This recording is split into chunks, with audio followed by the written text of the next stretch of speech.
good Tuesday, everybody. Welcome to the Phillies Fastball. I'm Mike Gill, Oscar Budejen, Jeff Kerr, and the Fastball today. Rob Thomson has been relieved of his duties as the Phillies manager.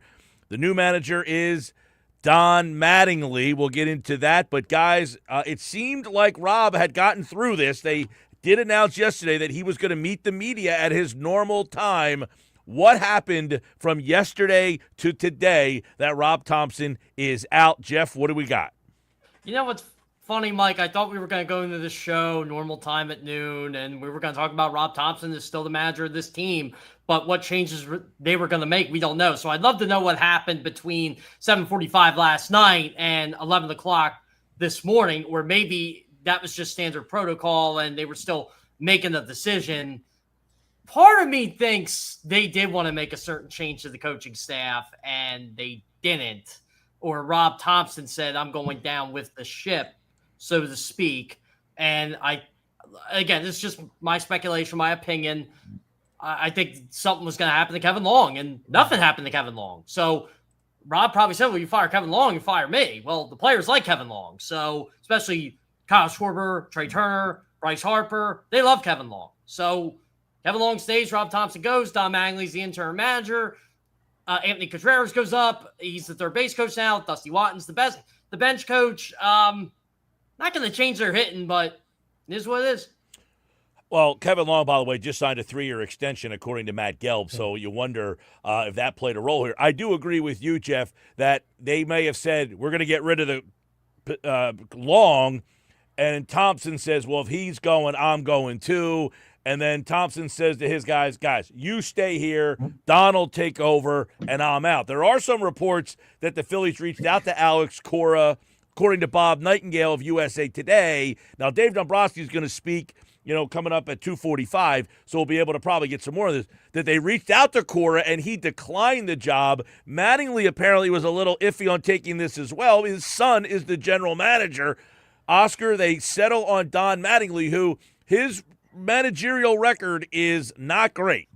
Yeah, it's not great. I look, when you get into situations like this, there are scenarios, right? I think the Alex Cora firing in Boston changed probably things a little bit as we go into this, because he was one of the options. He's probably one of the options, not only in the short term, but more importantly in the long term, because he's one of the best managers in all of baseball. So I do believe that there is a possibility that the selection of Mattingly as the interim coach, understanding that he wanted to do this for a very short term and that he's not doing this for the long term, I think it opens the scenario long term for an Alex Cora versus Alex Cora after getting let go on Saturday, just coming immediately to a situation with the Phillies where they're 9-19. So I think the scenarios there were scenarios on the table. I wouldn't doubt that they reach out to Cora, and Cora said, look what, I'm going to wait it out this year, and I'm not going to make any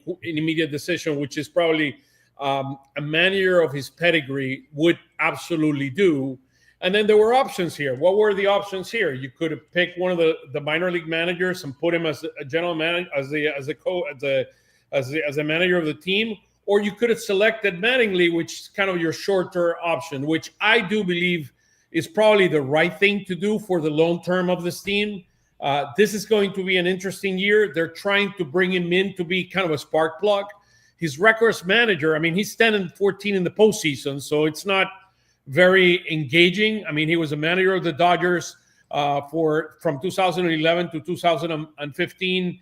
He has a 550 winning percentage there, 446 and 363. But with the Marlins, we knew he did not have a great team, and he went 443 and 587. So to me, this is about bringing somebody that is respected as a player in his time, as a manager with his experience, and just trying to plug him in and see if he wakes up this entire lineup and the starting pitch. Obviously, guys, real quick, Don Mattingly, to me, very mild-mannered guy. I mean, if you were looking like normally, you had Joe Girardi, kind of a fiery guy. You went to Rob Thomson. That's a different personality. Don Mattingly is a very, very laid-back kind of guy. I don't know that you're going to get that seesaw of different personalities here. This seems to be just an optics move. Don Mattingly has experience. Let's just make him the guy. His son's his boss now. It opens the door at the end of the year for Mattingly to say, listen, I'm kind of a square peg in a round hole here. I'm out. Bring your guy Cora in. It would assume we're talking on Tuesday, April 28th, that Alex Cora will be the manager of the Phillies next year. It seems like that, doesn't it, Dave? Doesn't, Mike? But this is something that I find very interesting with Dave Dombrowski, and this is why I brought up Dave Dombrowski. He always seems to know when to fire a manager. He did this in 1996 with Reen Lakeman when he was with the Marlins, hired Jim Leland. What happened? The Marlins won the World Series. He knew when to fire Phil Gardner for Alan Trammell. The Tigers, they started winning with Trammell. He knew when to fire Trammell for Jim Leland. He knew when to fire John Farrell for Alex Cora. They won the World Series. The Tigers went to the World Series when he brought back Leland. He knew when to fire Joe Girardi for Rob Thomson, and the Phillies went to the World Series. So you kind of have to trust the general manager here. It's on him, but this one feels different. It doesn't feel like Don Mattingly is going to be the interim manager, and then all of a sudden he's going to get the job in 2027. It does feel like Alex Cora will be the manager of this team at some point. It just will not be right away. And I'm sure the Phillies did reach out to Cora in a sense, but it's almost like, look, the guy just got fired on Saturday. Does he really want to go manage another team? Well, that is 9 and 19. Did he think he was 19? But did he think he was going to get fired, and did he think he was the problem? I doubt it. He might still want to manage and not have thought that he was the problem in Boston. So some of these guys, they just love doing it, and they don't want to sit out. There are channels to this, though. We got to remember that. You have to hire an interim manager, to my understanding. You have to hire an interim manager on your coaching staff before you go through that actual interview process and do all that stuff. Like, it's in the CBA, to my understanding. So, I mean, I'm sure Alex Cora could come here for MLB, the Rooney Rule. Yeah, pretty much. And I'm sure Alex Cora could come here at some point this season. I got to imagine can't be today. that they could have made Cora the interim manager. Like, they could have said, "Hey, you'll be the interim manager until the end of the year." He's not on the coaching staff. I'm trying to think. There has to be a time where a manager got fired, like when Jack McKeon got fired 50 times, and or the Yankees fired managers over and over. Billy Martin came in. They didn't, old CBAs though. You got to remember that. Okay, that there's a possibility. That being said, the crux of this is when Rob Thomson took over for Joe Girardi. Many people said, "Hey, that worked." That was Joe Girardi, a guy who was probably not well liked with the players. Thomson took over a much more talented team. This team, you have a well-liked manager that I would say is lacking the talent that 2022 team had. Now, there's something important here on what the Phillies send out, which is, I think, is critically important. Bench coach Don Mattingly have been named interim manager through the end of the 2026 season. So he's going to be here until the end of the year. They're trying to wake this team up, and the question is, can Mattingly do it? I mean, that's a bigger question.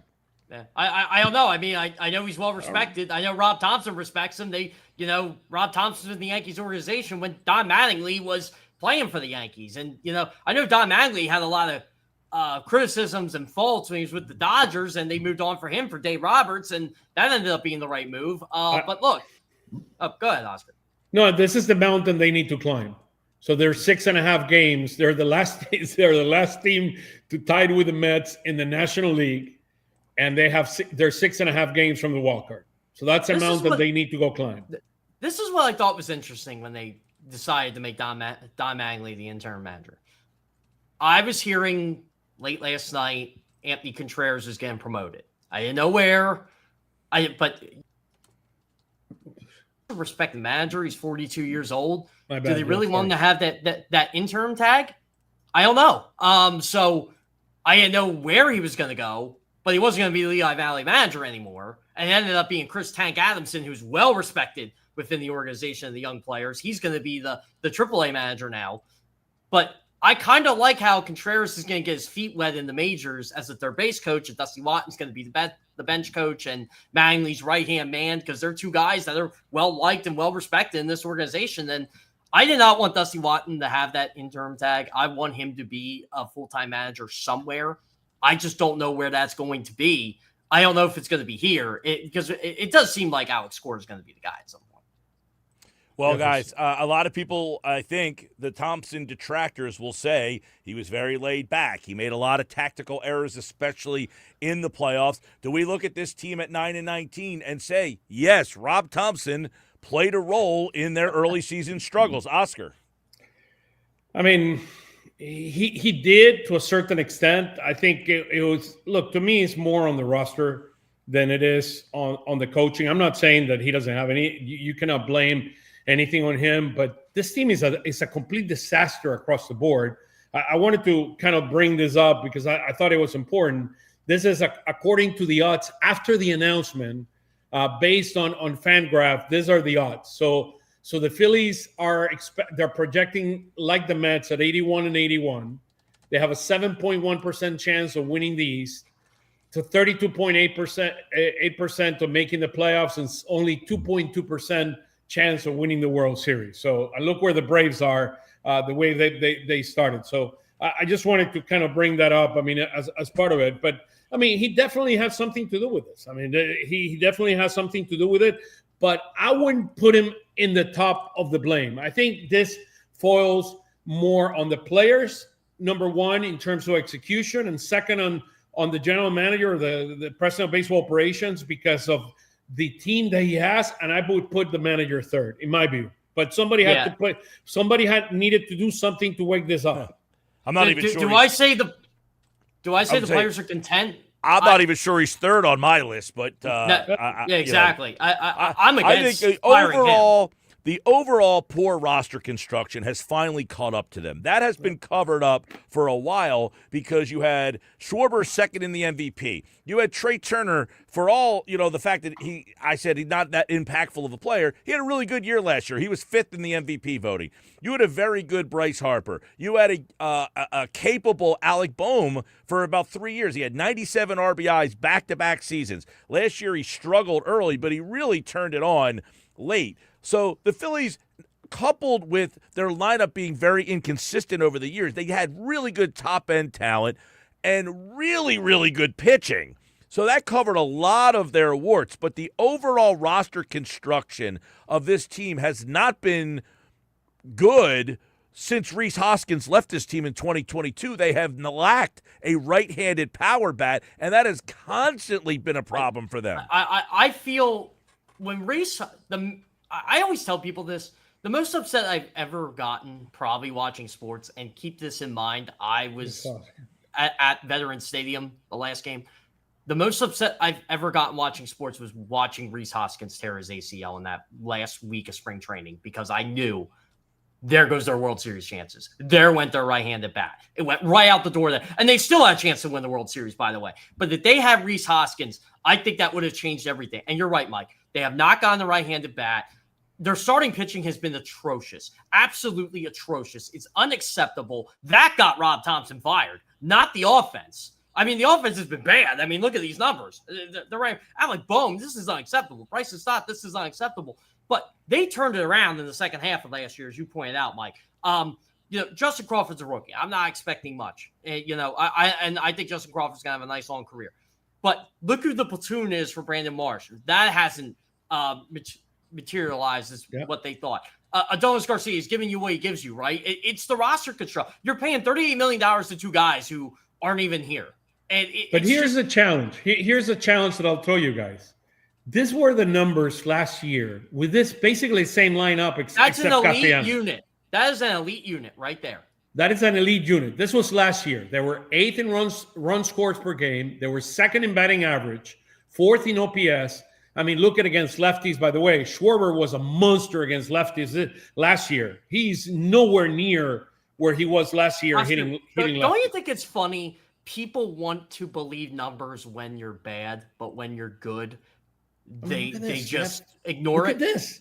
It's the same. It's basically the same team. You're replacing Garcia for Castellanos. I mean, there's something fundamentally wrong with this guys. By the way, they started a slow last year, but to me, this is basically the same team. Look, I mean, it's just outside of the chase rate that we always laugh and talk about. I mean, look at everything. Well, everybody's Oscar, obsessed with chase rate. I don't get it. You bring up a good point. This is basically the same team. The problem with that is you've got Trey Turner taking a step back. You've got, for all intents and purposes, Schwarber has taken a little bit of a step back. I wouldn't say a massive step back. He's still hitting for power, but his batting average is lower and some of the peripherals.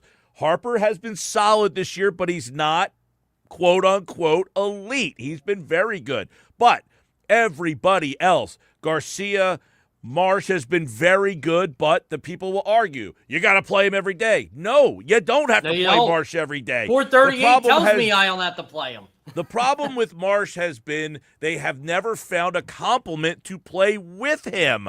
Bohm, tremendous step backwards. Stott, tremendous step backwards. And then Real Muto gets hurt, and the catching position has been abysmal with him out. Crawford, hot start. He has now regressed back to the mean, and now you have a team that from really 4 to 9 in the batting order gives you no production. But that's not the only problem. I mean, when you go here, take a look at this.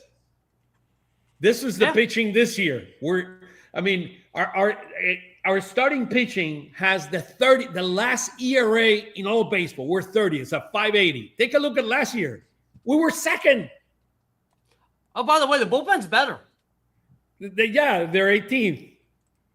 I mean, actually, the ERA is about the same. Oscar, that's 427 to 428. You just pointed out a key stat right now. Bullpen, 109.1 innings. That's 10th in baseball. Flip to last year, 5-10, 30th. They did not pitch a lot last year because the starting pitching was going deep in the game. Now you don't got guys that go 5 innings. Yeah, and you were number one in strikeouts. I mean, in among starting pitcher, 3rd in all of baseball. I mean, so the strikeouts are basically there. You're just not producing. Look at the home runs. You're 20th. You were 6th in terms of starting pitching allowing home runs in the last year. Guys, you know what? Everybody likes to point out FIP, and look, I agree with a lot of the FIP people, the FIP truthers. I do. It's positive regression, but the numbers are the numbers. 5.80 ERA. That's not good in any language.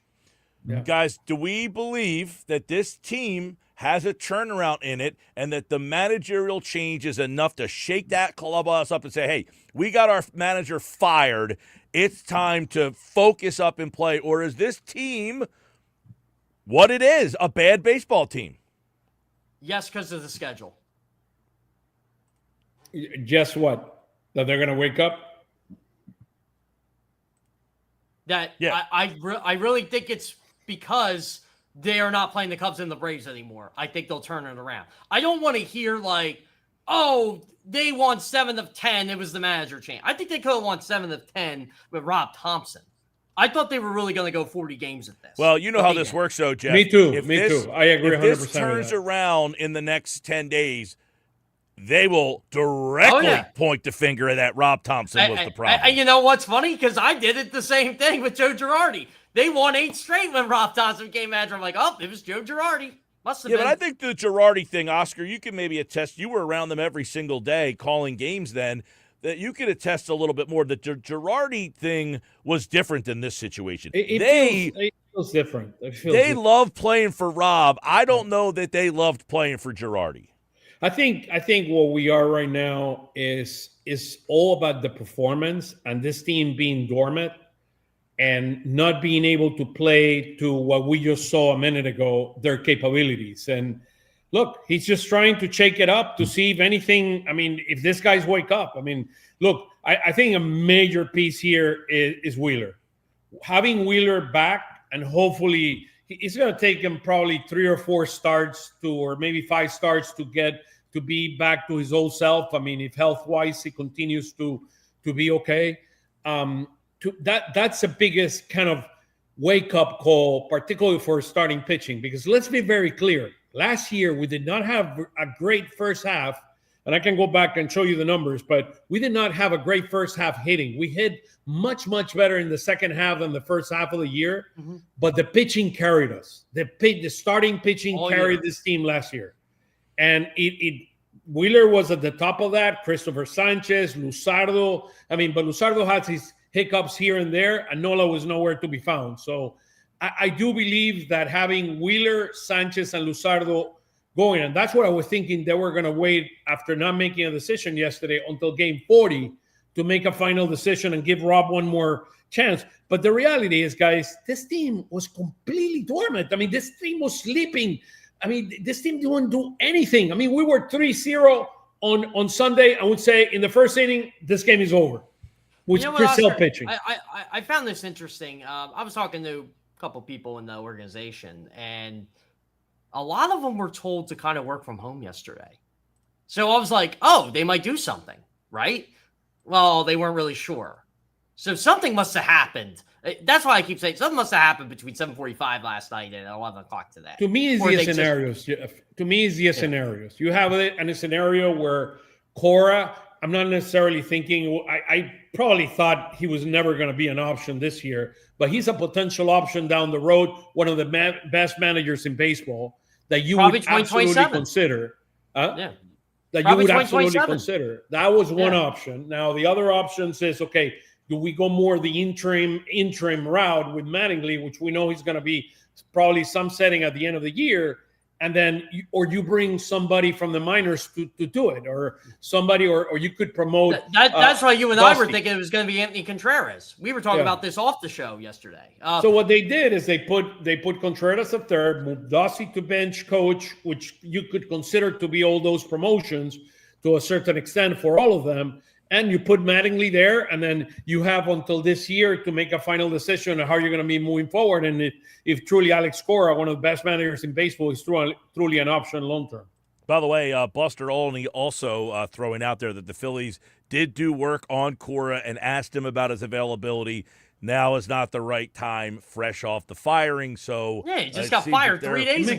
It makes sense. Yeah, no, listen, just furthering that they seemingly had interest in Cora now to do this. Fun fact, do you know no one has managed 2 teams in a season since 1991? I did not know that, but only you, Jeff Kerr, would pull out a factoid like that. You know, ultimately, Dombrowski's going to talk coming up in 2:45, so we'll hear what's the first question for Dombrowski today. You know what I would ask him? What made this different than firing Rob Thomson than firing Joe Girardi? What made it that would be a great question. The other question. He also said 40-game That's what I would have asked. You said 40 games. Why are you pulling the trigger at game 29 or 28? All right. Well, boys, wild day. Rob Thomson yesterday, seemingly, they did nothing on the off day. They waited until today. They play the Giants coming up. Let's take a quick look at the Giants series. You're going to get Luzardo. He's got to start pitching better, Oscar. We know that. Luzardo is a guy that I think all three of us think Luzardo is a top-end number 2 or 3 He's starter. A stopper. He's a stopper, right? And I'm not saying he's being paid. He's being paid to be a stopper. Let's be very correct. Clear. Yeah. But again, that's the expectation. So to me, I'm not saying he's going to ignite the fan base if he goes out there and throws 6 or 7 shutout innings. But I still remember the night they fired Joe Girardi and Rob Thompson's first game. They beat the Angels like 10-1. I think Brandon Marsh was the guy with the home run for the Angels. I told you this yesterday, and I'll repeat it again. To me, I personally would have given Rob Thomson. He deserves this 10 games to get them to 40. Yep. He deserved to be given the chance, and particularly, I mean, looking at those 3 teams. I mean, you saw how the Marlins lost yesterday. They lost in the bottom of the 9th inning against the Dodgers. I mean, they don't have enough relief pitching. Fairbank got hurt or he was pulled out of the game. And look, they were walked off. I mean, they were walk off. So and San Francisco is the lowest score run. I thought Rob Thomson deserved. That's why I'm talking about. That's what I would ask him the question: what changed, and why wouldn't you want to give Rob Thomson this additional 10 games? I love that question, Oscar. And you know what? I thought maybe they'd sit Rob in his office yesterday or today or whatever. You know, he'd go to Dave's office and they say, look, we'll reevaluate this probably next week or in 2 weeks. You know, you deserve this. Like, you deserve at least. And unless they said, we want to do this. If that's the case, I'm sure Rob said, you know what? I'll get out of the way. Yeah. Potentially. Yeah, I mean, the players like Kevin Long. Let's just be realistic. The players like Kevin Long. Luzardo, Malley tonight. That's the pitching matchup. Sanchez goes for the Phillies tomorrow against Logan Webb. A really good pitching matchup tomorrow. And Hauser against Painter. So Phils have some pitching matchups that they should be able to take control of here. You should sweep the series. Yep. All right, I mean, we'll you see. should sweep the series. I agree with you.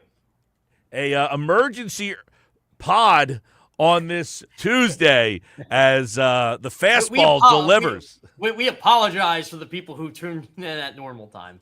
Well, they can rewatch it in all our social media channels, so they'll have it there.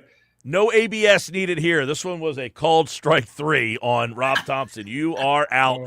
Hey, listen, I'm not a blame the manager guy. I do understand you had to do something. I actually put out there, I say, if you don't want to change the manager, you want to do some drastic things, but they weren't going to do that. They weren't going to do some crazy, DFA that guy, bring this guy up. I'm having some fun. And that wasn't even engagement farming, Mike Gill. That was, look, I have a plan, and this is what I would do. I'm too old to know what engagement farming even is, to be honest with you. Come on, Mike. Come on. But I think the Thomson move, I'm not against it. I don't think it's going to make a huge difference. But, boys, we shall see. Jeff, Oscar. One thing before we leave, Mike, I truly do not want to leave without this. Thank you, Rob Thomson. That is one heck of a career right there. One heck of a manager, one heck of a career. He's a winner in my book. What this guy did since he became the manager of this team, I mean, what he's given to this team is something that we will always remember, and he got us to a World Series. Unfortunately, we did not win it, but he was very, very special. Thank you, Rob Thomson. 355 wins, 270 losses. It is the 10th most wins all time, second highest win percentage in franchise history, a National League championship. He is to the postseason all 4 seasons that he led the team, and he was fired today at 9-19. I have one parting shot, and I don't know if you guys used to watch the sports reporters, but they always had the parting shot. Mine is this. The Phillies' postseason expectations came because that guy became the manager. They started winning the second he became. Dave Dombrowski used to talk postseason expectations. I'd laugh and like, what postseason expectations? You guys didn't make it in 11 years. I don't care who you signed. This was the most unlikable team until Rob Thomson came here. And all of a sudden, they started winning. And the World Series expectations became real because of him. Don Mattingly, I know he's the interim manager. He's got some big shoes to fill. Whoever becomes a manager in 2027, they got some big shoes to fill because Rob Thomson won a lot of games here. I'll never forget. Hey, JT, how many more do we need to go? I'll never forget that. Yeah. And by the way, I was never the guy who called him topper. I couldn't do it. All right. Well, boys, good stuff. Jeff, Oscar, we'll do it again tomorrow. And Rob Thomson will not be with us tomorrow, but the 3 of us will be back. Oscar, Jeff, thanks.